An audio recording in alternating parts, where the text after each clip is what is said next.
Subscribe to KC Trichy YouTube channel. Like, share and comment.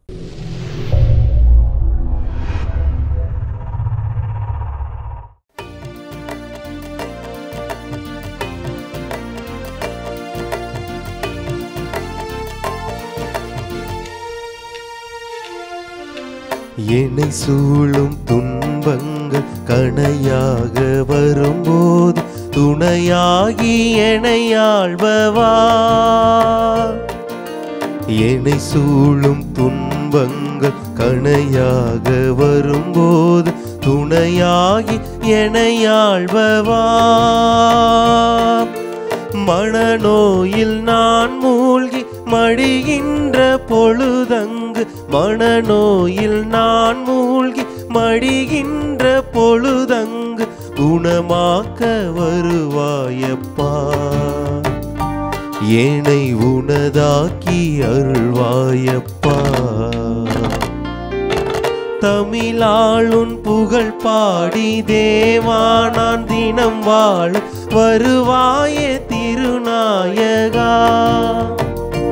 வரம் தருவாயே உருவானவா.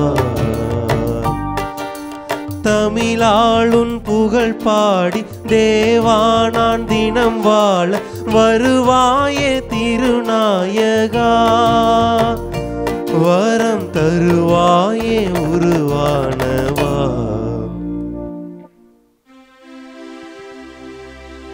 தந்தை மகன் தூயாவியாரின் பெயராலே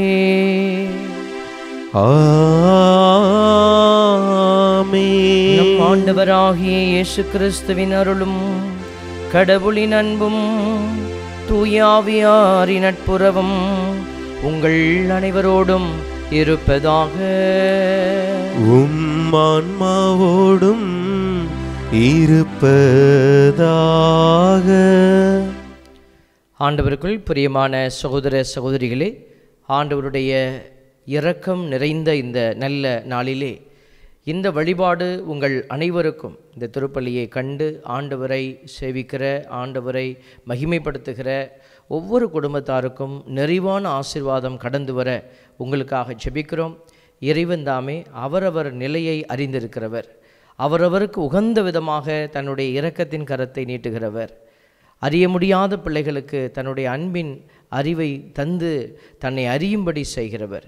ஆண்டவருடைய இந்த அறிவின் ஆற்றல் நமக்கும் நிறைவாய் கிடைத்து கடவுளுடைய திட்டங்களை அறிந்து அவரை மேன்மைப்படுத்தவும் அவர் காட்டுகிற வழியை அறிந்து செயல்படவும் இந்த திருப்பலியில் நாம் இணைந்து மன்றாடுவோம். இந்த திருப்பலியை நாம் தகுந்த விதத்தில் ஒப்புக்கொடுக்க நம்முடைய பாவங்கள், குற்றங்கள், குறைகளுக்காக மனம் வருந்தி மன்னிப்பை வேண்டுவோம். எல்லாம் வல்ல இறைவனிடமும் சகோதர சகோதரிகளே உங்களிடமும் நான் பாவி என ஏற்றுக்கொள்கிறேன். ஏனெனில் என் சிந்தனையாலும் சொல்லாலும் செயலாலும் கடமையில் தவறியதாலும் பாவங்கள் பல செய்தேன். என் பாவமே என் பாவமே என் பெரும் பாவமே. ஆகையால் எப்பொழுதும் கன்னியான புனித மரியாவையும் வானக தூதர் புனிதர் அனைவரையும் சகோதர சகோதரிகளே உங்களையும் நம் இறைவனாகிய ஆண்டவரிடம் எனக்காக வேண்டிக் கொள்ள மன்றாடுகிறேன். எல்லாம் வல்ல இறைவன் மீது இரக்கம் வைத்து நம் பாவங்களை மன்னித்து நம்மை நிலை வாழ்வுக்கு அழைத்துச் செல்வாராக. ஆமென்.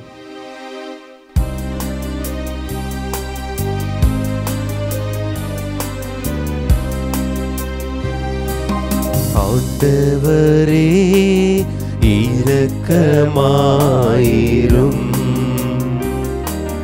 ஆண்டவரே இரக்கமாயிரும். கிறிஸ்துவே இரக்கமாயிரும். கிறிஸ்துவே இரக்கமாயிரும். ஆண்டவரே இரக்கமாயிரும். ஆண்டவரே இரக்கமாயிரும்.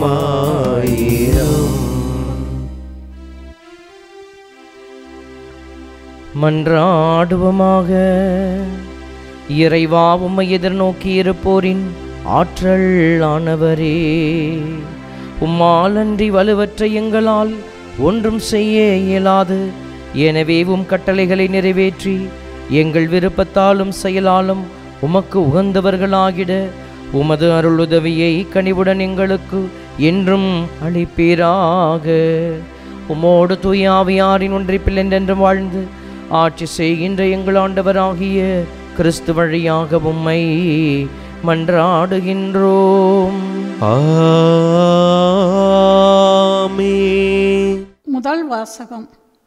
அனைவரும் கைத்தட்டி அரசர் நீடூழி வாழ்க என்று முழங்கினர். அரசர்கள் 2ஆம் நூலிலிருந்து வாசகம். அதிகாரம் 11, இறை திருவசனங்கள் 1-4 முடிய மற்றும் 9-18 மேலும் 20 முடிய. அந்நாள்களில் அகசியாவின் தாய் அத்தலியா தன் மகன் இறந்துவிட்டதைக் கண்டு கிளர்ந்தெழுந்து அரசர் குடும்பத்தார் அனைவரையும் கொன்றாள். அரசன் யோராமின் மகளும் அகசியாவின் சகோதரியுமான யோசேபா அகசியாவின் மகன் யோவாசை தூக்கி கொண்டு போய் ஒளித்து வைத்தாள். அவன் கொல்லப்படவிருந்த அரசிலம் புதல்வர்களில் ஒருவன். அவனையும் அவன் செவிலி தாயையும் தனது பள்ளி அறையினுள் அத்தலியாவின் பார்வையிலிருந்து யோசேபா மறைத்து வைத்தாள். எனவே அவன் உயிர் தப்பினான். அவன் 6 ஆண்டுகள் அவளோடு ஆண்டவரின் இல்லத்தில் தலைமறைவாய் இருந்தான். அந்நாள்களில் அத்தலியாவே நாட்டை ஆண்டு வந்தாள். 7ஆம் ஆண்டில் அரச மெய்க்காப்பாளர், அரண்மனை காவலர் ஆகியோரின் 100 தலைவர்களை குரு யோயாதா வரவழைத்து ஆண்டவரின் இல்லத்திற்குள் கூட்டிச் சென்றார். அங்கு அவர் அவர்களோடு உடன்படிக்கை செய்து கொண்டார். அக்கோவிலில் அவர்களை ஆணையிடச் செய்து அரசனின் மகனை அவர்களுக்கு காட்டினார். குரு யோயாதா கட்டளையிட்டு கூறிய அனைத்தையும் 100 தலைவர்கள் செய்தனர். ஓய்வு நாளில் விடுப்பில் செல்வோர், பணியோர்ப்போர் ஆகிய தங்கள் வீரர்கள் அனைவரையும் கூட்டிக் கொண்டு குரு யோயாதாவிடம் வந்தனர். அவர் ஆண்டவரின் இல்லத்தில் இருந்த தாவீது அரசரின் ஈட்டிகளையும் கேடயங்களையும் 100 தலைவர்களுக்கு எடுத்து கொடுத்தார். காவலர் கையில் படைக்கலன் தாங்கி திருக்கோவிலின் தென்புறம் தொடங்கி வடபுறம் வரை பலிபீடத்தையும் திருக்கோவிலையும் அரசனையும் சூழ்ந்து நின்று கொண்டனர். பின்பு அவர் இளவரசனை வெளியே கூட்டி வந்து அவனுக்கு முடிசூட்டி உடன்படிக்கை சுருளை அளித்தார். இவ்வாறு அவன் திருப்பொழிவு பெற்று அரசனானான்.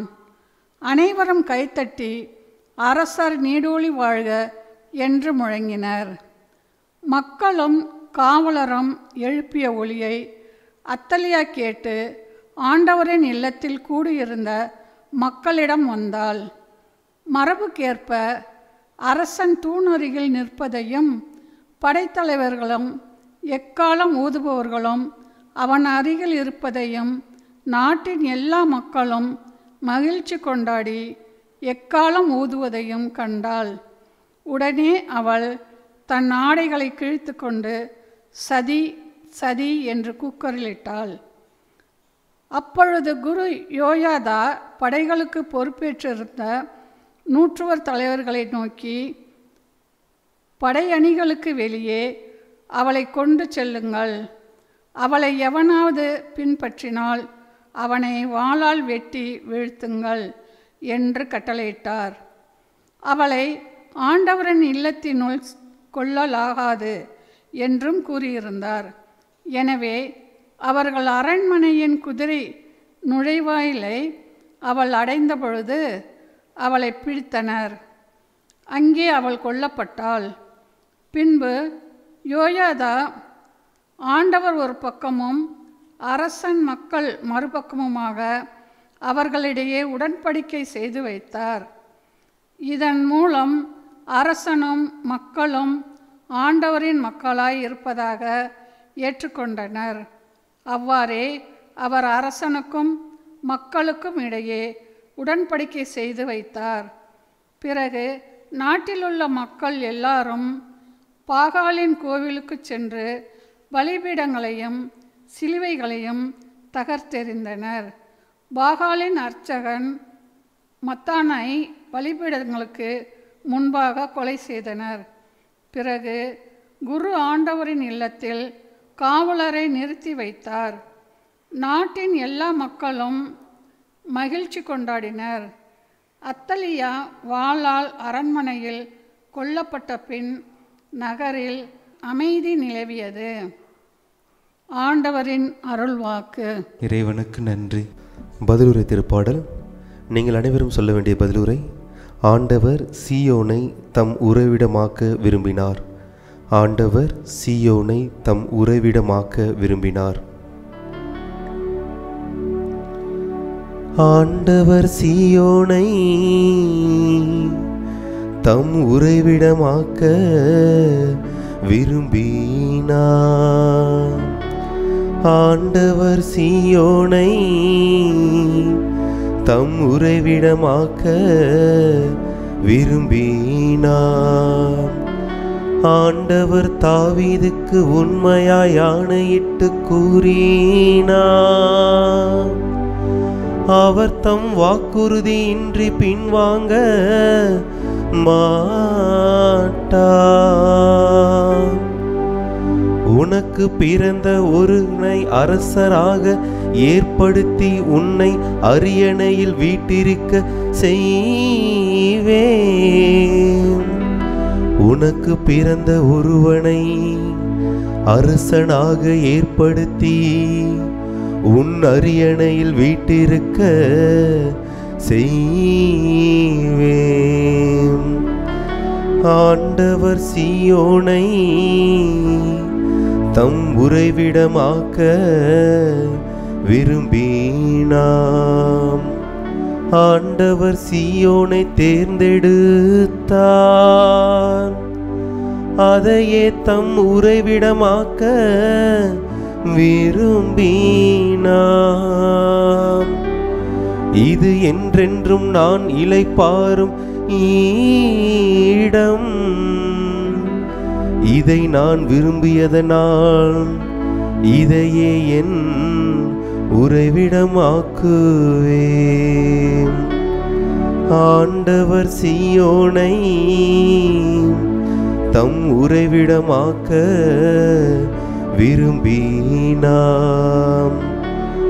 இங்கோ தாவீதின் மரபிலிருந்து ஒரு வல்லவனை எழ செய்வேன். நான் திருப்பொழிவு செய்தவனாக ஒரு ஒளிவிளக்கை ஏற்பாடு செய்துள்ளேன். அவனுடைய எதிரிகளுக்கு இகழ்ச்சியுடும் உடைமைகளை உடுத்துவேன். அவன் மீது அவனது மணிமுடி ஒளி வீசும். ஆண்டவர் சீயோனை தம் உறைவிடமாக்க விரும்பினார். ஆண்டவர் சீயோனை தம் உறைவிடமாக்க விரும்பினார்.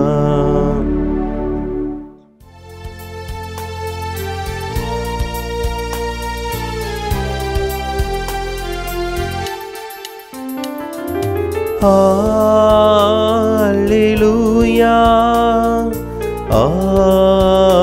Alleluia, Alleluia,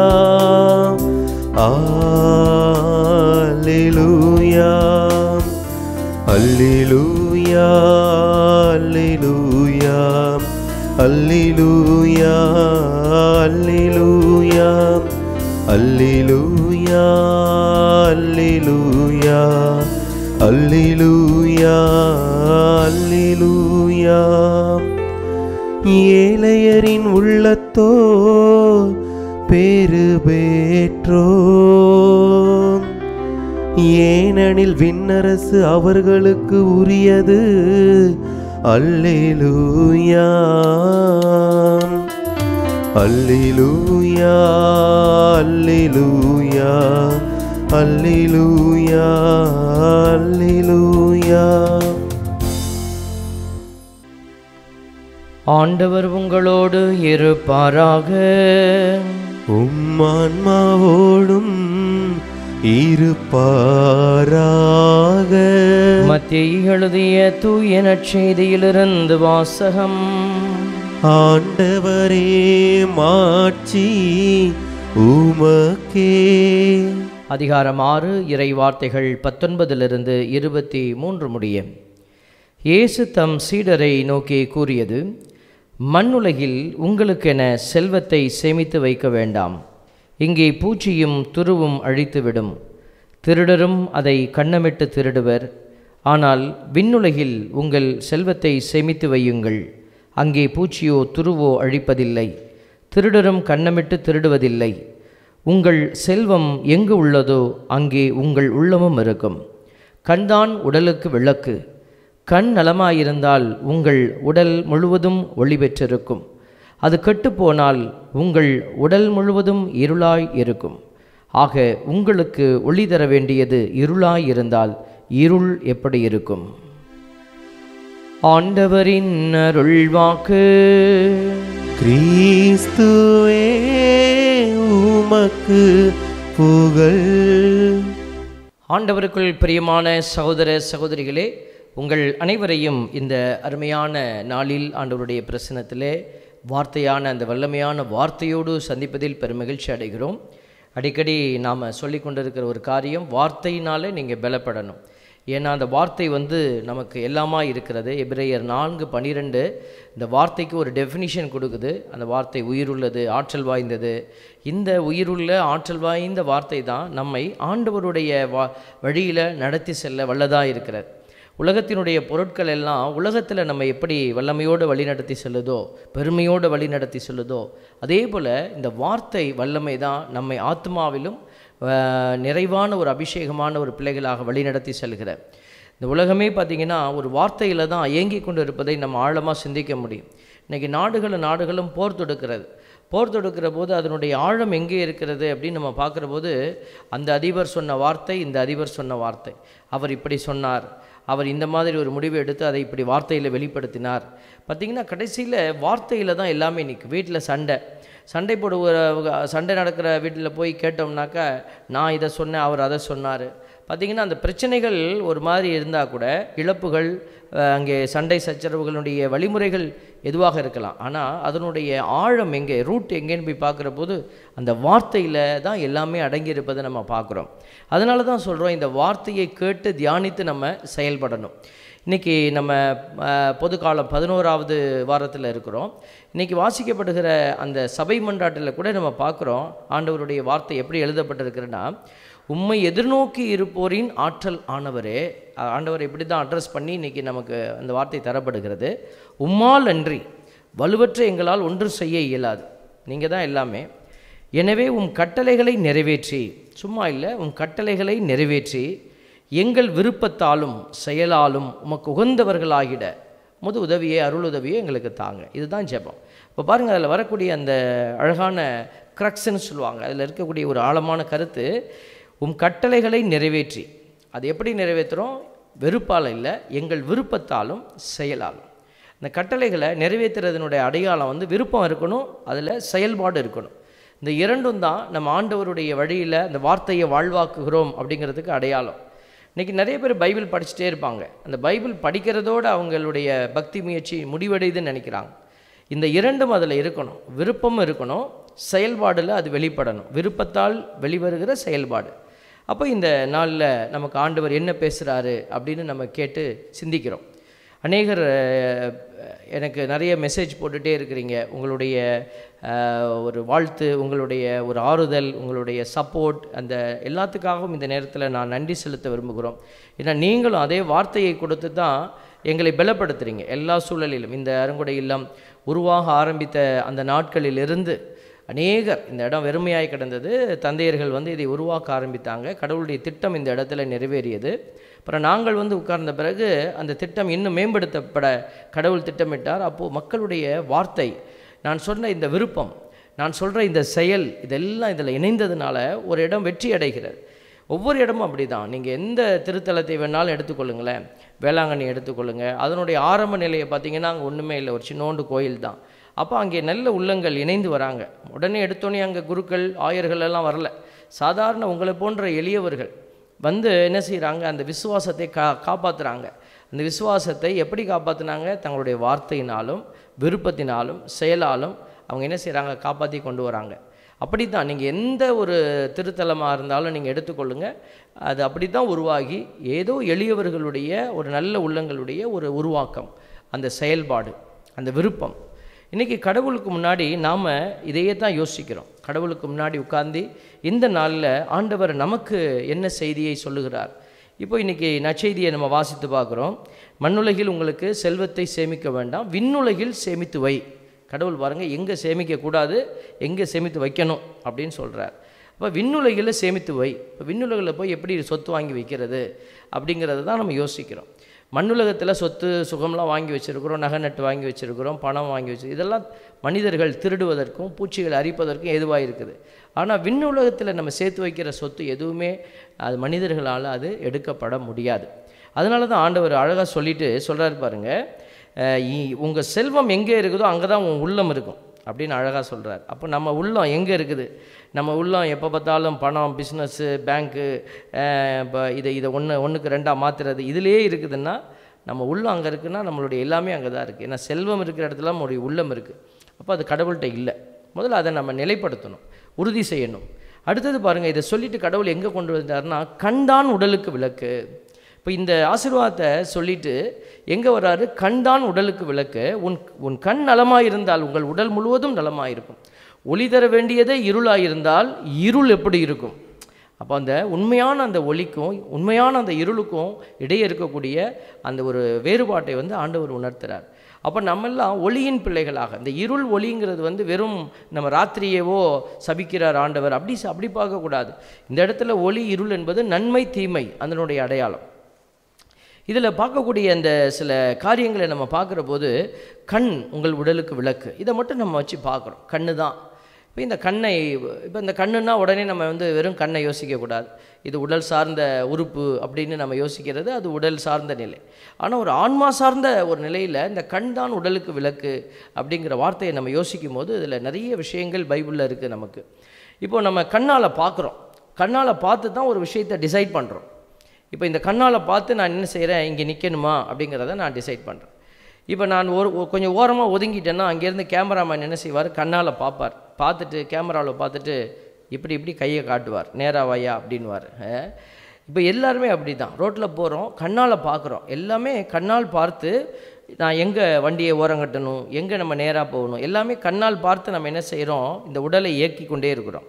ஏன்னா அந்த உடல் வந்து காப்பாற்றப்படணும். அதே போல் இந்த கண்ணுடைய அகக்கண்ணுன்னு சொல்லக்கூடிய உள்ளார்ந்த ஒரு கண்கள், அது வந்து எப்படி இருக்கணும்? இப்போ இந்த கண்களினுடைய பார்வை நிலை இன்றைக்கி நம்ம சிந்திக்க ஆழமான ஒரு தலைப்பாக இதை நம்ம பார்க்குறோம். இப்போ பைபிளில் நம்ம பார்க்குறோம் பாருங்கள், பைபிளில் ஒரு வெர்ஷன் நம்ம அடிக்கடி பார்ப்போம். கண்களை உயர்த்தி பார்த்தார், கண்களை உயர்த்தி பார்த்தார். இந்த வார்த்தையை நம்ம அடிக்கடி பார்க்குறோம். அதுலேருந்து ஒரு சில சாம்பிள்ஸ் கொடுக்குறேன் பாருங்கள். தொடக்க நூல் 18:2 பார்க்குறோம். அவர் கண்களை உயர்த்தி பார்த்தார், 3 மனிதர், இது ஆபிரகாம் பார்க்குற ஒரு விஷயம், 3 மனிதர் தம் அருகில் நிற்க கண்டார். அவர்களை கண்டவுடன் அவர்களை சந்திக்க கூடார வாயிலை விட்டு ஓடினார்.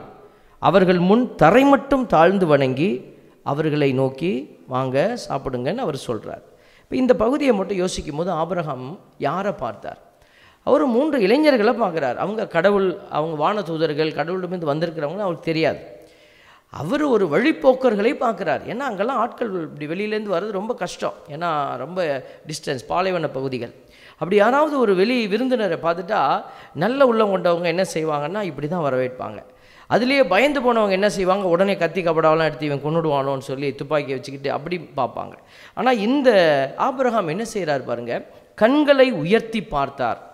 அப்போ அந்த 3 நபர்களை பார்க்கும்போது நம்ம வீட்டுக்கும் ஆட்கள் வரும்போது நம்ம உடனே என்ன நினைப்போம், என்னத்துக்கு வந்து தொலைஞ்சான்னு தெரியலையே, இவன் என்னத்தை வாங்காமல் போக மாட்டான் போல இருக்கே. நம்ம உடனே பார்க்குற பார்வை. இப்போ நானும் பல நேரங்களில் அப்படி யோசிப்பேன்.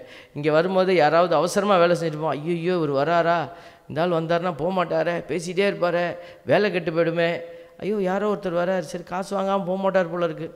பாருங்கள், நம்மளுடைய உள்ளத்தில் இந்த பார்த்த உடனேயுமே கண்ணுக்கு உள்ளத்தில் சிந்தனைகள் உருவாகும். ஒரு முறை ஒரு எளியவர் வந்தார். நான் கூட நினச்சேன் அவர் ஏதோ காசு வாங்கத்தான் வர்றாருன்னு நினச்சிட்டு என் தோரணை கொஞ்சம் இதாக தான் இருந்துச்சு பேச்சு. வாங்க என்ன வேணும் அப்படின்னு கேட்டேன். உடனே அவர் படக்குன்னு டொனேஷன் கொடுத்துட்டு போகலான்னு வந்தேன் அப்படின்னாரு. எனக்கு அவருடைய உருவத்தை பார்த்த உடனே நான் என்ன செய்யலை, கண்களை உயர்த்தி பார்க்கல. கண்களை உயர்த்தி பார்க்குறதுனா அப்படி மேலே பார்க்குறது அது இல்லை, மனசில் பார்வை உயர்ந்து இருக்கணும். அவங்க எந்த நிலையில் வந்தாலும் அவங்கள உயர்த்தி பார்க்க நம்ம கற்றுக்கொள்ளணும். அன்றைக்கி நான் அப்படி பார்க்கல. ஒரு நாள் நான் அப்படி ஏமாந்துட்டேன். அவர் வந்து காணிக்கை கொடுக்கணுன்னாரு. அதுக்கப்புறம் எனக்கு என்ன செய்கிறதுனே தெரியல. அவரை உட்கார சொல்கிறதா, அது வரைக்கும் அவரை நான் உட்கார சொல்லலை. அதுக்கப்புறம் காசு நோனி உட்கார வைக்கிறதா, போராட்டம் மனசுக்குள்ளே பெரிய ஒரு கஷ்டமாயிடுச்சு. ஸோ அன்னையிலேருந்து நாங்கள் படித்துக்கொள்கிறோம், பாடங்களை படித்துக்கொள்கிறோம். அது மாதிரி நிறைய உதாரணங்கள் உங்கள் வாழ்க்கையிலேயே நடக்கும். நம்ம எளிய உள்ளங்களை பார்த்து அப்படி கண்களை உயர்த்தி பார்க்க மறந்துடுவோம். கண்களை உயர்த்தி பார்க்க அப்படின்னா எண்ணத்தில் உயர்ந்து நம்ம பார்க்கணும். இந்த ஆபிரகாம் பாருங்கள், வந்திருக்கிறான், என்னன்னு தெரியல, என்ன வாங்காத சோறுக்கு கேட்பாங்க போல இருக்குது அப்படின்னு அவர் என்ன செய்யலை, கண்களை தாழ்த்தி பார்க்கலை, உயர்த்தி பார்க்குறாரு. ஐயோ ஆண்டவருடைய பிள்ளைகள் வந்திருக்கிறாங்க, மனுஷங்கள் வந்திருக்கிறாங்க, நம்முடைய உறவுகள் யாருன்னே தெரியாது. ஆனால் அவர் இப்படி பார்த்து ஓடி போய் பாருங்க, அவர்களை கண்டவுடன் அவர்களை சந்திக்க கூடார வாயிலை விட்டு ஓடினார்.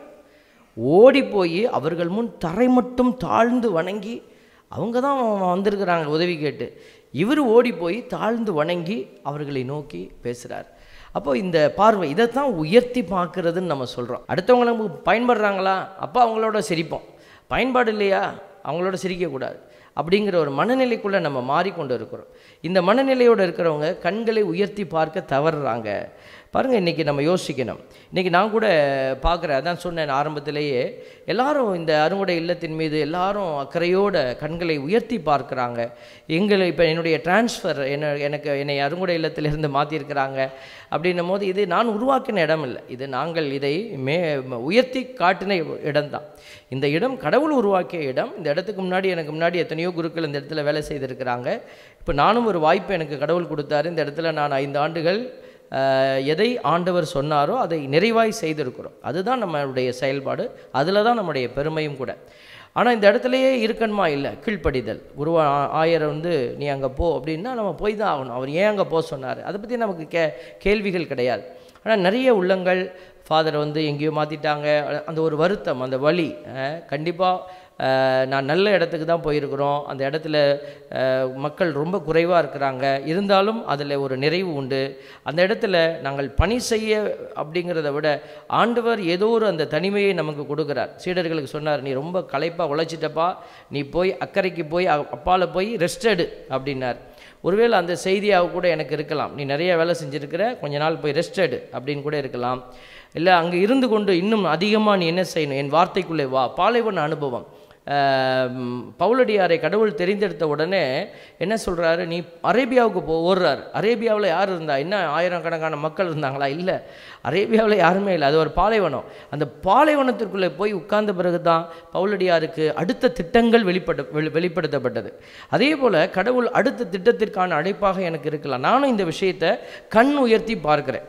ஒரு சில பேரெல்லாம் என்ன அப்படி போட்டுட்டாங்க, ஆச்சா பூச்சா அப்படின்லாம் கொஞ்சம் வருத்தப்பட்டாங்க. பட் ஆனால் இதை நம்ம வருத்தப்படக்கூடாது, தாழ்த்தி பார்க்கக்கூடாது. எல்லா செயலையுமே கண் உயர்த்தி பார்க்க நம்ம கற்றுக்கொள்ள வேண்டும். இந்த ஆபிரகாம் பாருங்கள் அப்படி செய்தார். தொடக்க நூல் 13:14 லோத்து ஆபிரகாமிடமிருந்து பிரிந்து போகிற போது சொல்கிறாரு, ஆண்டவர் ஆபிரகாமை நோக்கி என்ன சொல்கிறார் பாருங்கள், நீ இருக்கும் இடத்திலிருந்து உன் கண்களை உயர்த்தி, கண்களை உயர்த்தி வடக்கே தெற்கே கிழக்கே மேற்கே பார். நீ எந்த இடத்துக்கு போகணும்னு நினைக்கிறியோ யூ சூஸ் த பெஸ்ட் அப்படிங்கிறார். ஆனால் ஆபிரகாம் எப்படி கொடுத்தார் பாருங்கள், லோத்துக்கிட்ட நீ சூஸ் பண்ணிக்கோ. அவர் எப்படி கண்களை உயர்த்திப்பார், என் ஆண்டவர் என்னை உயர்த்துவார். பாருங்கள் எவ்வளோ அந்த பார்வையினுடைய உயரம் பார்த்தீங்களா? அது நம்மளால் கூட எட்டியெல்லாம் பிடிக்க முடியாது. நீ you choose the best, I will choose the next. நீ வடக்க போனால் நான் தெற்க போகிறேன், நீ கிழக்க போனால் நான் மேற்க போகிறேன். அப்படின்னா just choosing the opposite side. அப்போனா அவர் எவ்வளோ தூரம் கடவுளுடைய அந்த வல்லமையான நிலையை கண் உயர்த்தி பார்த்துருப்பார். ஆண்டவர் என்னை எல்லா இடத்துலையும் வாழ வைப்பாருன்னு. பாலைவனத்தை சோலைவனமாக்குகிற ஆண்டவர் என்னோட இருக்கிறார். அதான் கண் உயர்த்தி பார்க்குறார். இன்றைக்கி ஒரு சகோதரி தன்னுடைய குடும்பத்தில் நடந்த ஒரு அசம்பாவிதத்தை நினைத்து வருந்தி கடவுளை அவங்க மறுதளிப்பதாக, கடவுளை ஏற்றுக்கொள்ள முடியாத ஒரு மனநிலையை வெளிப்படுத்தி இருந்தாங்க. மிகவும் ஒரு வருத்தமான ஒரு செயல்கள் நம்முடைய வீடுகளில் நடக்கும். வருந்தத்தக்க ஒரு வேதனைக்குரிய நிகழ்வுகள் நடக்கும். இறப்புகள் இல்லைன்னா ஏதாவது இழப்புகள் ஏதாவது நடக்கும். உடனே நம்ம என்ன செய்கிறோம், அங்கே தான் நம்மளுடைய பெலன் வெளிப்படணும். அங்கே தான் நம்மளுடைய பெலன். அங்கே நமக்கு தெரியும் பாருங்க, வெளிப்படும் நம்மளுடைய உள்ளத்திலிருந்து, இதுதான் நம்ம. அதனால தான் ஆண்டவர் அதை நம்ம உணர்ந்து பார்க்க அழைக்கிறார். இப்போ நம்ம ஒரு பிஸ்னஸ் பண்ணிக்கிட்டு இருக்கிறோம், பிஸ்னஸ் பண்ணுறோம். சப்போஸ் அந்த பிஸ்னஸ் தோல்வியில் முடியுது. அடுத்தது அந்த நல்ல ஒரு தொழில்காரராக இருந்தால் என்ன செய்வார், ஐயோ இது அடுத்த வருஷம் எடுத்துகிட்டு போனால் தோற்றுருவோம். அப்போ என்ன செய்வாங்க, அந்த தொழில் அதோடு மூடிடுவாங்க. அந்த கம்பெனி பரவாயில்ல, அந்த கம்பெனி இதோட மூடிடுவோம். அப்போ அதை ட்ராப் பண்ணிடுவாங்க. அதே போல் தான் கடவுளும் என்ன செய்கிறாரு, ஒரு சில தீமைகளோ அல்லது ஒரு சில வேதனைகளோ இதைவிட மேலானதாக வரப்போகிறதுன்னா ஒரு சில நேரத்தில் நம்முடைய உயிரை எடுத்துக்கொள்கிறார். இது போதும், உனக்கு வாழ்ந்தது போதுமா. ஏன்னா அவர் தான் வாழ்வை கொடுத்தவர். அவர் எடுத்துக்கொள்ள ஒரு காரணம் இருக்கிறது. அந்த காரணம் நமக்கு புரியல. ஒரு வீட்டில் ஒரு இழப்பு, ஒரு தொழிலை கடவுள் முடக்கிறாருன்னா அங்கே ஏதோ அதுதான் அந்த இடத்துல நம்ம என்ன செய்யணும், கண் உயர்த்தி பார்க்க கற்றுக்கொள்ளணும். இந்த கண் உயர்த்தி பார்க்க தெரியாதவங்க என்ன செய்வாங்கன்னா கடவுளை குற்றப்படுத்துவாங்க. அதுலேயும் ஒரு வேதனை விழுந்துடும். ஏன்னா அடுத்த ஆட்கள் வீட்டுக்குள்ளே நிற்கிறோம், அடுத்த பிள்ளைகள் இருக்கிறாங்க, அடுத்த உறவுகள் இருக்கிறாங்க, நாம் இருக்கிறோம். நம்ம தொழில், நம்ம செய்யக்கூடிய காரியம், நாம் செய்கிற ஒரு தவறான அந்த பார்வையை உயர்த்தி பார்க்க முடியாத ஒரு வேதனை என்ன செய்யுதுன்னா அடுத்ததும் நமக்கு அடி என்ன செய்யுது, ஒரு வேதனைக்குரிய நிகழ்வாக மாறிவிடும். அதனால தான் ஆண்டவர் சொல்கிறார், இந்த துன்பத்தில் துயரத்தில் கடவுள் ஏதோ சாவை கொடுத்துட்டது போல, கடவுள் தான் ஏதோ இந்த இழப்பை வச்சுட்டது போல. ஏன்னா கடவுள் யாரை அழிக்கலான்னு பார்த்துட்டே இருக்கிறாரா? இல்லை, ஏதோ ஒரு அஜாக்கிரதை, ஏதோ ஒரு அவலமான நிலை, ஏதோ ஒரு நம்ம சரியாக செயல்படாத ஒரு நிலை தான் நம்மை ஒரு இழப்புக்கு இட்டு செல்கிறது. அது நான் தான் பொறுப்பு என்பதை உணர முடியாத ஒரு வேதனையில் தான் நாம் என்ன செய்கிறோம், கடவுளையே குற்றப்படுத்தக்கூடிய ஒரு வேதனைக்கு போகிறோம். அப்போனா இந்த ஆபிரகாம் பாருங்க, கடவுளை உயர்த்தி பார்த்தார், கண் உயர்த்தி.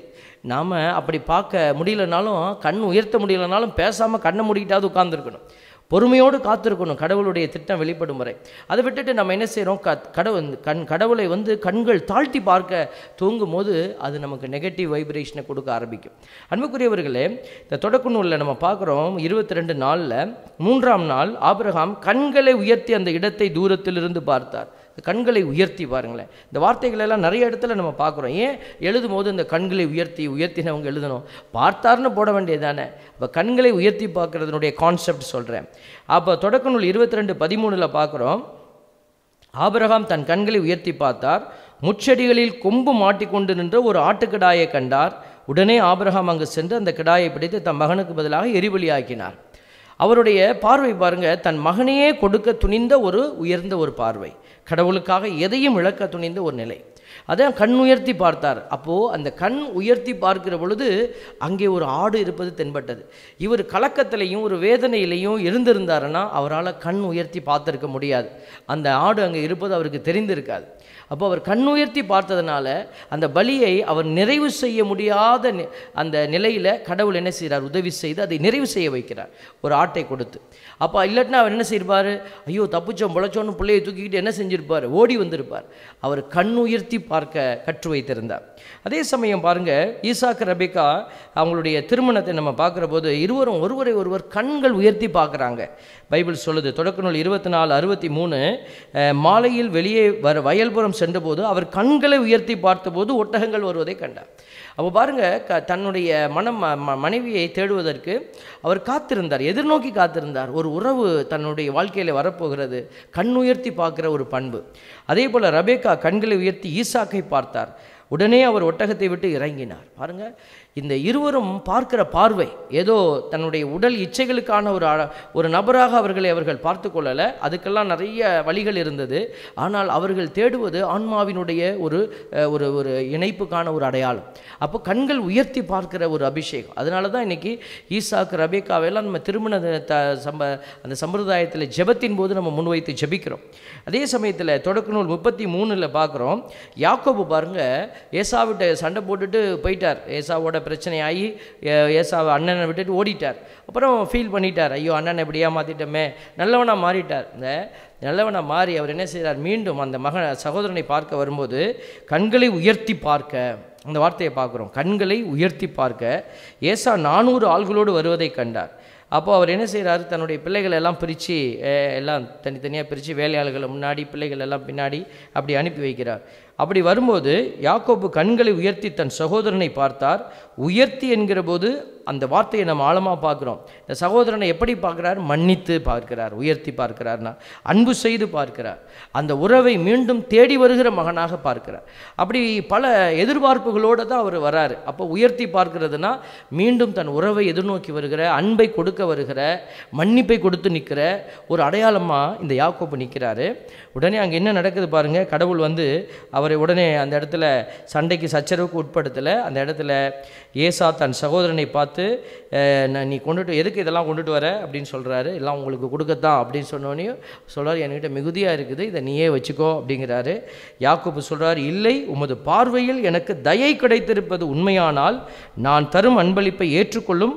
உமது முகத்தை காண்பது கடவுளின் முகத்தை காண்பது போல் இருக்கிறது, ஏனெனில் நீர் எனக்கு கனிவு காட்டியுள்ளீர்.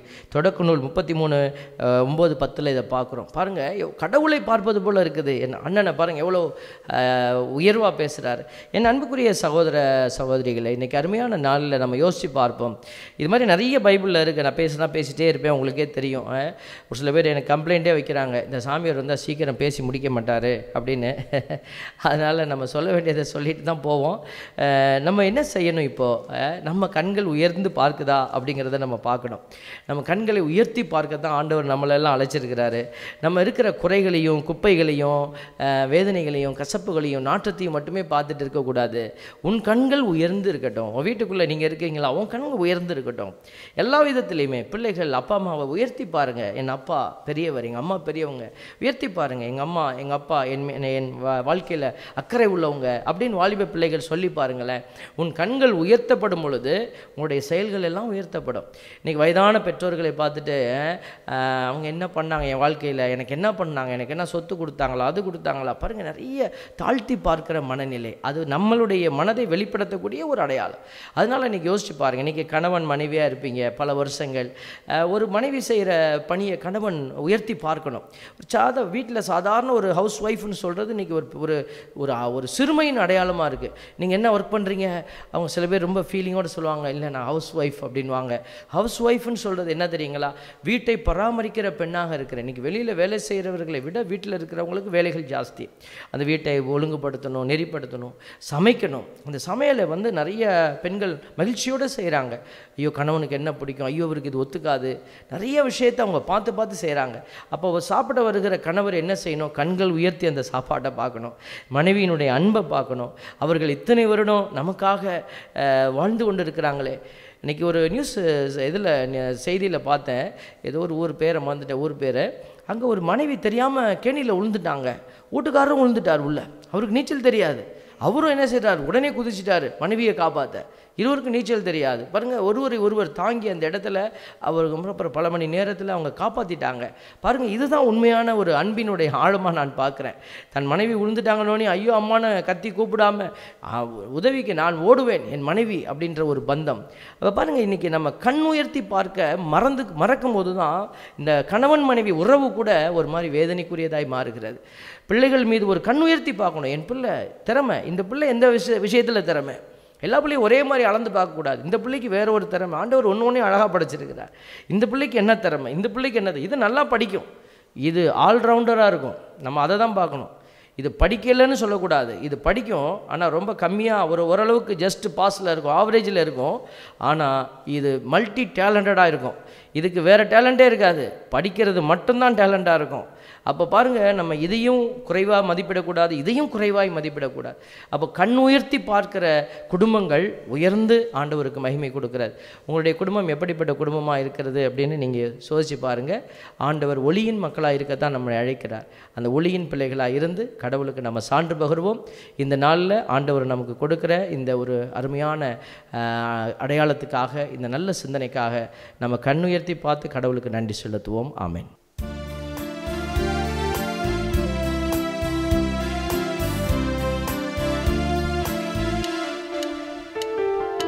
தந்திட வருகின்றே நிறைவா என்னையே உமக்காக தந்திட வருகின்றே இறைவா என்னையே உமக்காக இருப்பதையெல்லாம் கொடுக்கின்றே கொடுத்தவன் நீ அன்றோ இருப்பதையெல்லாம் கொடுக்கின்றே கொடுத்தவர் நீ அன்றோ இறைவா தந்திட வருகின்றே நிறைவா என்னையே உமக்காக எனக்கென்று கொடுத்ததெல்லாம் எடுத்துக்கொள் முழுவதும் இளமையும் வளமையும் நான் வழங்கிட வறியவர்க்கே வரம் தருவாய் இறை மகனே. சகோதர சகோதரிகளை, என்னுடையதும் உங்களுடையதுமான இப்பலி எல்லாம் வல்ல தந்தையாக இறைவனுக்கு ஏற்றதாகும்படி மன்றாடுவோம். ஆண்டவர் தமது பெயரின் புகழ்ச்சிக்காகவும் மாட்சிக்காகவும் நமது நன்மைக்காகவும் புனித திரு அவை அனைத்தின் நலனுக்காகவும் உமது கையில் இருந்து இப்பலியை ஏற்றுக்கொள்வாராக. இறைவா, மக்களினத்தார் ஒப்பு கொடுக்கும் இந்த அப்பரச காணிக்கைகள் எங்களுக்கு ஊட்டமளிக்கும் உணவாகவும் எங்களை புதுப்பிக்கும் அருளடையாளமாகவும் மாற செய்கின்றீ. அதனால் இவற்றின் அருளுதவி எங்கள் உடலுக்கும் மனதுக்கும் என்றும் குறைவுபடாமல் கிடைக்க அருள் புரிவீராக. எங்கள் ஆண்டவராகிய கிறிஸ்து வழியாக உம்மை மன்றாடுகிறோம். ஆமென். ஆண்டவர் உங்களோடு இருப்பாராக. உம் ஆன்மாவோடும் இருப்பாராக. இதயங்களை மேலே எழுப்புங்கள், ஆண்டவரிடம் எழுப்பியுள்ளோ.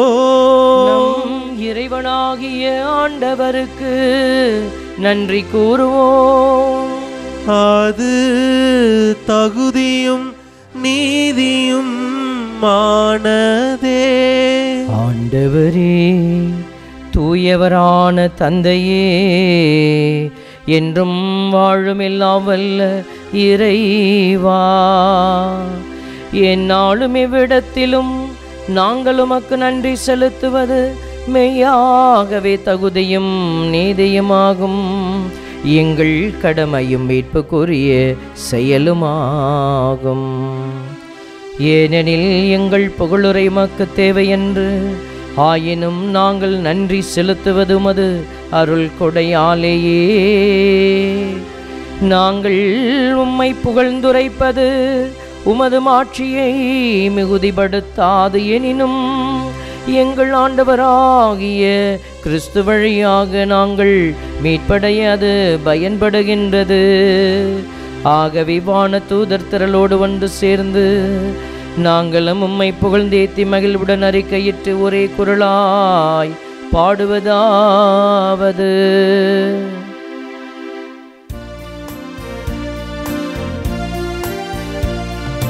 தூயவர் தூயவர் தூயவர் வான் படைகளின் கடவுளம் ஆண்டவர்.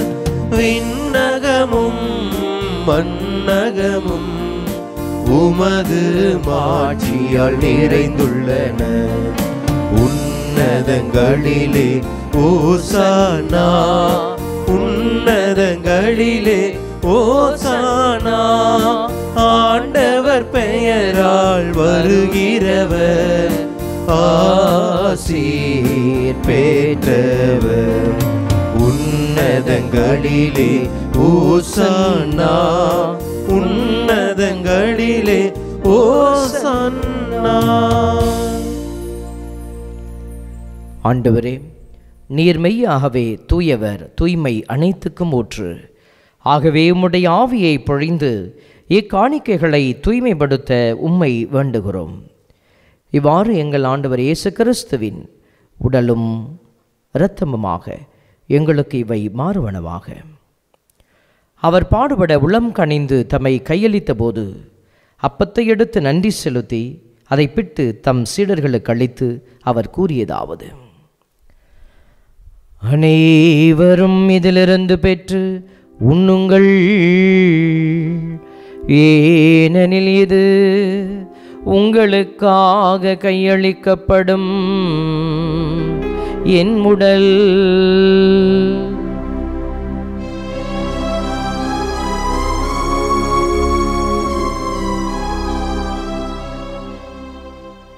அவ்வண்ணமே இரவு விருந்தை அருந்திய பின் கிண்ணத்தையும் எடுத்து மீண்டும் உமக்கு நன்றி கூறி தம் சீடர்களுக்கு அளித்து அவர் கூறியதாவது: அனைவரும் இதிலிருந்து பெற்று பருகுங்கள், ஏனெனில் இது புதிய நிலையான உடன்படிக்கைக்குரிய என் இரத்தத்தின் கிண்ணம். இது பாவ மன்னிப்புக்கென்று உங்களுக்காகவும் பலருக்காகவும் சிந்தப்படும். இதை என் நினைவாக செய்யுங்கள்.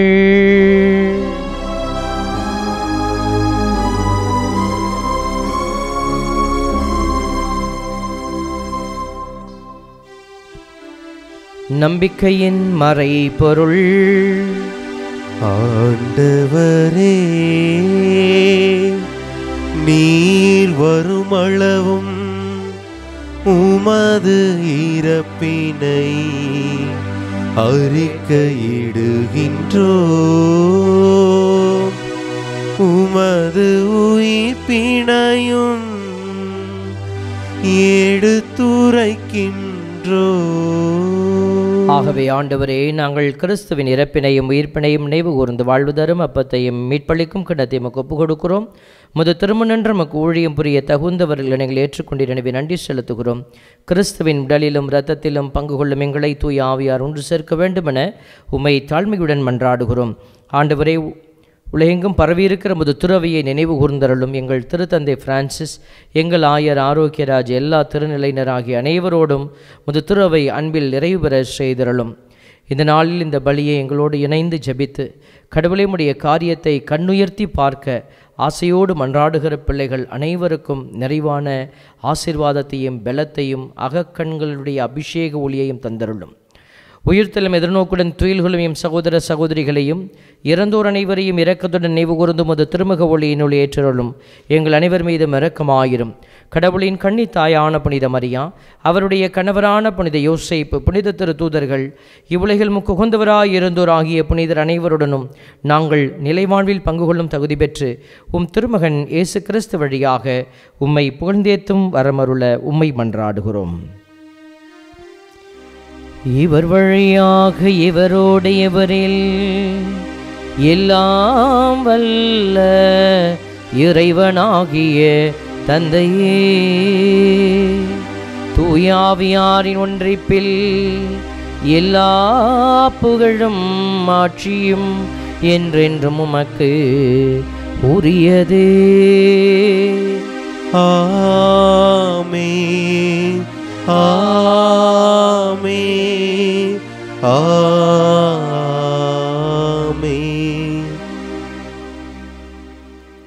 மீட்பரின் கட்டளையால் கற்பிக்கப்பட்டு இறை படைப்பினையால் பயிற்சி பெற்று நாம் அனைவரும் இணைந்து மன்றாடுவோம். விண்ணுலகில் இருக்கிற எங்கள் தந்தையே, உமது பெயர் தூயது என போற்ற பெறுக. உமது ஆட்சி வருக. உமது திருவுளம் விண்ணுலகில் நிறைவேறுவது போல மண்ணுலகிலும் நிறைவேறுக. எங்கள் அன்றாட உணவை இன்று எங்களுக்கு தாரும். எங்களுக்கு எதிராக குற்றம் செய்வோரை நாங்கள் மன்னிப்பது போல எங்கள் குற்றங்களை மன்னியும். எங்களை சோதனைக்கு உட்படுத்தாதேயும், தீமையிலிருந்து எங்களை விடுவித்தருளும். ஆண்டவரே, தீமை அனைத்திலிருந்தும் எங்களை விடுவித்து எங்கள் வாழ்நாளில் அமைதியை கனிவுடன் அருளமை மன்றாடுகிறோம். முது இரக்கத்தின் உதவியால் நாங்கள் பாவத்திலிருந்து எப்போதும் விடுதலை பெற்று யாதொரு கலக்கமுமின்றி நலமாயிருப்போமாக. நாங்கள் எதிர்நோக்கி இருக்கும் பேரின்பத்திற்காகவும் மீட்பராகிய இயேசுவின் வருகைக்காகவும் காத்திருக்கிறோம். ஏனெனில் ஆட்சியும் வல்லமையும் மாட்சியும் என்றென்றும் உமதே. ஆண்டவரே இயேசு கிறிஸ்துவே, அமைதியை உங்களுக்கு விட்டுச் செல்கிறேன், என் அமைதியையே உங்களுக்கு அளிக்கிறேன் என்று உம் திருத்தூதர்களுக்கு மொழிந்தீரே. எங்கள் பாவங்களை பாராமல் உமது திரு அவையின் நம்பிக்கையை கண்ணோக்கி உமது திருவுளத்திற்கு ஏற்பதற்கு அமைதியும் ஒற்றுமையும் அளித்தருள்வீராக. என்றென்றும் வாழ்ந்து ஆட்சி செய்கின்றவர் நீரே. ஆமென். ஆண்டவருடைய அமைதி உங்களோடு என்றும் இருப்பதாக, உம் ஆன்மாவோடும் இருப்பதாக. ஒருவருக்கொருவர் அமைதியை பகிர்ந்து கொள்வோம். சமாதானம். உலகின் பாவங்களை போக்கும் இறைவனின் செம்மறியே, எங்கள் மேல் இரக்கமாயிரும். உலகின் பாவங்களை போக்கும் இறைவனின் செம்மறியே, எங்கள் மேல் இரக்கமாயிரும். உலகின் பாவங்களை போக்கும் இறைவனின் செம்மறியே, எங்களுக்கு அமைதியை அளித்தருளும்.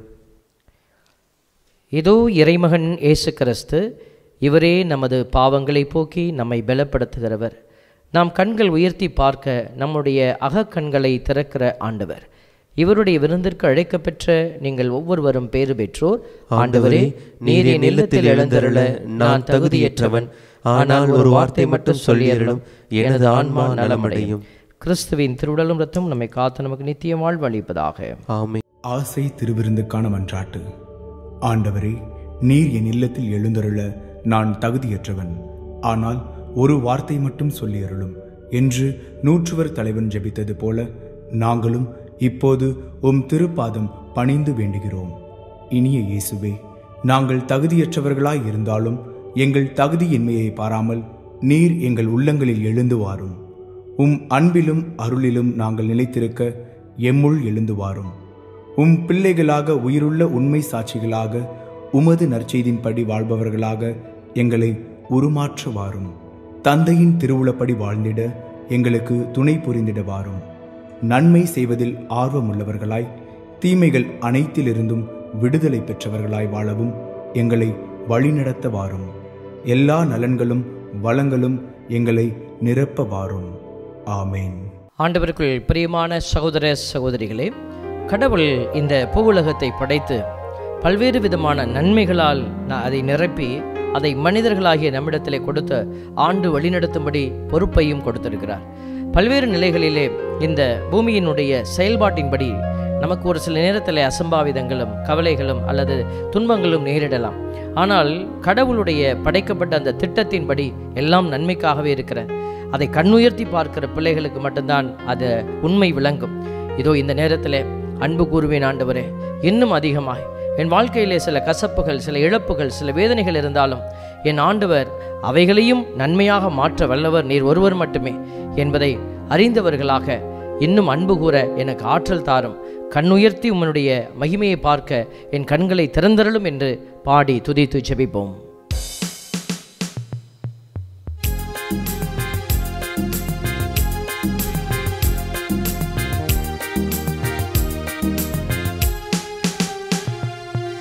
அன்பு கூறுவே இன்னும் அதிகமாய், ஆராதிப்பே இன்னும் ஆர்வமாய். அன்பு கூறுவே இன்னும் அதிகமாய், ஆராதிப்பே இன்னும் ஆர்வமாய். உன்னை முழு உள்ளத்தோடு ஆராதிப்பே, முழு பலத்தோடு அன்பு கூறுவே. ஆராதனை ஆராதனை ஆராதனை ஆராதனை ஆராதனை ஆராதனை ஆராதனை ஆராதனை. அன்பு கூறுவே இன்னும் அதிகமாய், ஆராதிப்பே இன்னும் ஆர்வமாய். ஆண்டவருடைய இல்லத்தில் நான் நெடுநாள் வாழ்ந்திருப்பேன், ஆண்டவர் விரும்பும் விதமாக வாழ்வேன் என்கிற அந்த திருப்பாடல் ஆசிரியருடைய ஆசையைத்தான் நாம வெளிப்படுத்தி கொண்டே இருக்க வேண்டும். இதோ ஆண்டவரே, உம்முடைய திருமுகத்தையே நான் நாடியிருப்பேன். இதோ ஆண்டவருடைய திருமுகம் என்னாலும் நமக்கு நன்மை செய்ய காத்திருக்கிற, அவருடைய கண்கள் உயர்ந்திருக்கிறது. இதோ நம்முடைய கண்களும் உயர்ந்திருக்க வேண்டும் என்று ஆண்டவர் ஆசைப்படுகிறார். மன்றாடி ஜெபிப்போமா? எபினேசரே எபினேசரே, இதுவரையில் உதவி நீரே. எபினேசரே எபினேசரே இதுவரையில் உதவி நீரே, இதுவரையில் எனக்கு உதவி நீரே. முழு உள்ளத்தோடு ஆராதிப்பே, முழு பலத்தோடு அன்பு கூறுவேன். ஆராதனை ஆராதனை ஆராதனை ஆராதனை ஆமெனேசுவே. ஆராதனை ஆராதனை ஆராதனை ஆராதனை. அன்பு கூறுவே இன்னும் அதிகமாய், ஆராதிப்பே இன்னும் ஆர்வமாய். ஆண்டவரே, எங்களை சூழ இருக்கிற எல்லா காரியத்தையும் நாங்கள் கண்ணுயர்த்தி பார்க்க எங்களுக்கு நீர் இதோ கடமையும் பொறுப்பையும் தந்திருக்கிறேன். அதை பல்வேறு நிலைகளில் நாங்கள் செயல்படுத்த எங்களுக்கு ஆற்றலை தந்தீரப்பா. இந்த பூமி இவ்வளவாய் உயர்ந்து கிடக்க எத்தனையோ நல்ல உள்ளங்கள், இதோ எங்களை சுற்றி வாழ்ந்த பிள்ளைகள், இதோ ஆண்டவரே அவர்கள் செய்த ஒவ்வொரு நன்மையான காரியங்கள், இதோ இந்த மனுக்குலத்திற்கு தேவையான அதிசயமான காரியங்கள் அவர்கள் கண்ணுயர்த்தி பார்த்தார்கள். இதோ நாட்டை விடுதலையாக்க கண்ணுயர்த்தி பார்த்த தலைவர்கள், இதோ இந்த நாடு செழுமையாக இருக்க வேண்டும் என்று இயற்கையை வளத்தால் நிரப்பின அந்த கண்ணுயர்த்தி பார்த்த பிள்ளைகள், இன்னும் சமூகத்தினுடைய நேர்மைக்காக நீதிக்காக போராடுகிற கண்ணுயர்த்தி பார்க்கிற பிள்ளைகள், ஆண்டவரே தஞ்சம் என்று ஆண்டவரை எல்லோருக்கும் அதிசயமான பொக்கிஷமாக கொடுத்து கொண்டிருக்கிற பிள்ளைகள், ஊழியத்தின் பாதையிலே கடந்து செல்கிற பிள்ளைகள் எல்லோரும் ஆசீர்வதிக்கப்பட தேவரீர் அவர்களை மீண்டுமாய் நிரப்பி ஆசீர்வதிப்பீராக. ஒப்பு கொடுத்து செபிக்கிறோம். எல்ரோயி எல்ரோயி என்னை கண்டீரே நன்றி ஐயா. எல்ரோயி எல்ரோயி என்னை கண்டீரே நன்றி ஐயா. என்னை கண்டீரே நன்றி ஐயா. உம்மை முழு உள்ளத்தோடு ஆராதிப்பே, முழு பலத்தோடு அன்பு கூறுவே. ஆராதனை ஆராதனை ஆராதனை ஆராதனை ஆராதனை ஆராதனை ஆராதனை ஆராதனை. அன்பு கூறுவே இன்னும் அதிகமாய், ஆராதிப்பே ஆராதிப்போம் ஆண்டவரே. இன்னும் ஆர்வமாய். Thank you Jesus. அன்பு கூறுவே இயேசுவே நன்றி. இன்னும் அதிகமாய் கிருபைக்காய் நன்றி. ஆராதிப்பே நன்றி இயேசுவே. இன்னும் ஆர்வமாய். நன்றி ஆண்டவரே, நன்றியோடு உம்மை துதிக்கிறோம். உம்முடைய கிருபைகளால் எங்களை நிரப்பினீரப்பா. இதோ இந்த பூவுலகம் மேன்மைப்படுத்தப்பட நேகருடைய கண்களை உயர்த்த நம்முடைய இரக்கம் ஆண்டவரே இன்றைக்கும் எங்களையும் உயர்த்தி கொண்டே இருக்கிற நாங்களும் கண் உயர்த்தி பார்க்க கற்றுத்தந்திருக்கிறீரப்பா. எத்தனையோ ஏழைகளின்பால் அக்கறை கொண்ட அன்பு உள்ளங்களை நாங்கள் பார்க்கிறோம். இதோ அடுத்தவர்கள் நலனில் அக்கறை கொண்டிருக்கிற பிள்ளைகள் கண்ணுயர்த்தி நிற்கிற அந்த சிறப்பான காரியத்தை பார்க்கிறோம். இதோ அடிமைத்தனத்தில் இருக்கிற பிள்ளைகளை விடுவிக்க வேண்டும் என்கிற ஆவலோடு ஓடிக்கொண்டிருக்கிற பிள்ளைகளுடைய அந்த கண்ணுயர்த்தப்பட்ட நிலையை நாங்கள் பார்த்துமை மகிமைப்படுத்துகிறோம். ஆண்டவரே, குடும்பங்களிலே கணவன் மனைவி ஒற்றுமையோடு பயணிக்கிற அந்த பயணம், இத்தனை ஆண்டுகள் கணவன் மனைவியை கண்ணுயர்த்தி பார்க்கிற, மனைவி கணவனை கண்ணுயர்த்தி பார்க்கிற, பிள்ளைகளை பெற்றோர்கள் கண்ணுயர்த்தி பார்க்கிற, பெற்றோரை பிள்ளைகள் கண்ணுயர்த்தி பார்க்கிற அபிஷேகமாக அநேக குடும்பங்களை நீர் உயர்த்தி ஆசீர்வதித்திருக்கிறீர் அப்பா. இன்றைக்கும் குடும்பங்கள் குடும்பங்களாக இருப்பதற்கு தந்தையாகிய கடவுளே காரணம் கர்த்தாவாய் இருக்கிறீர் அப்பா. இன்றைய கிருபைக்காய் நன்றி.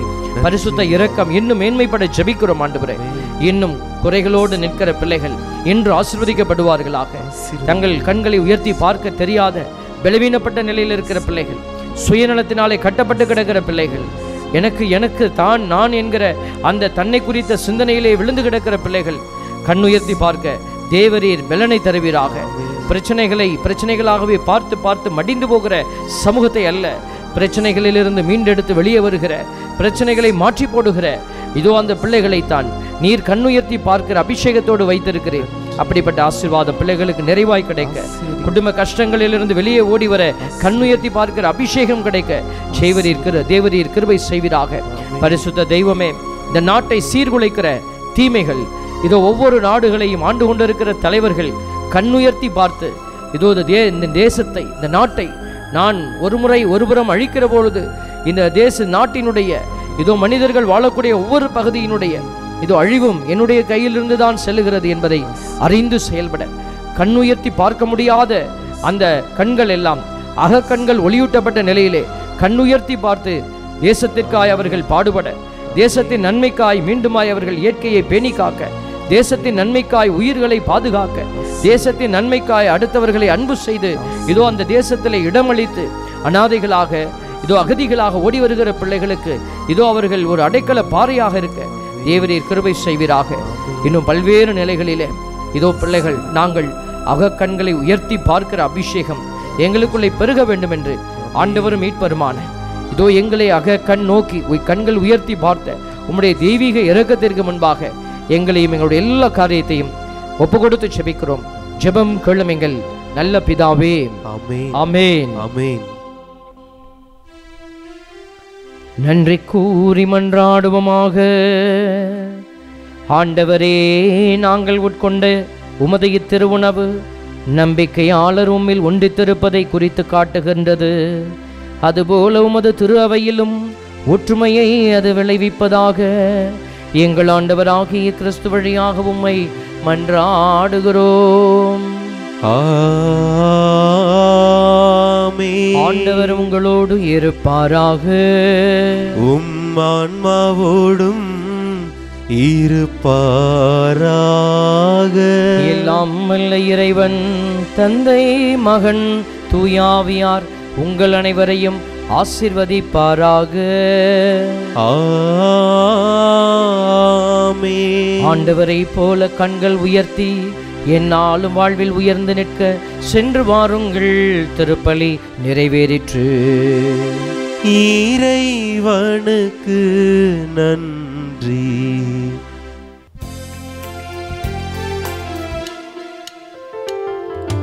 இயேசுவின் இருதயமே, எங்கும் எரிந்திடும் அருள்மயமே, உந்தன் ஆசியும் அருளும் சேர்ந்து வந்தால் எங்கள் ஆனந்தம் நிலை பெறுமே.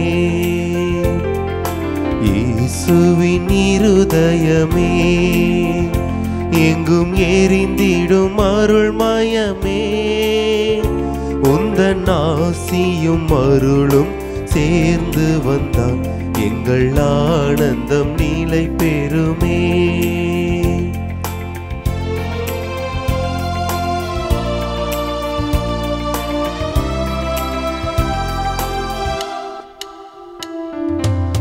இறைவனுக்கு இதயம் உண்டு, அந்த இதயத்தில் இரக்கம் உண்டு.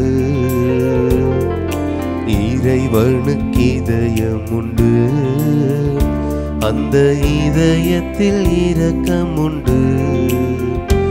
என்றும் நிறைந்திடும் இறைவன் இருப்பதனால் இங்கு அனைவருக்கும் வாழ்வு உண்டு. என்றும் நிறைந்திடும் இறைவன் இருப்பதனால் இங்கு அனைவருக்கும் வாழ்வு உண்டு. இயேசுவின் இருதயமே, எங்கும் எரிந்திடும் அருள்மயமே, உந்தன் ஆசீரும் அருளும் சேர்ந்து வந்தால் எங்கள் ஆனந்தம் நிலை பெறுமே. நிலையான புகழுக்குரிய தூய இறை நன்மைக்கு எல்லா காலமும் ஆராதனையும் புகழும் போற்றியும் ஆட்சியும் உண்டாவ கடவது. தந்தை, மகன், தூய ஆவியின் பெயராலே ஆமென். Subscribe to KC Trichy YouTube channel. Like, share and comment.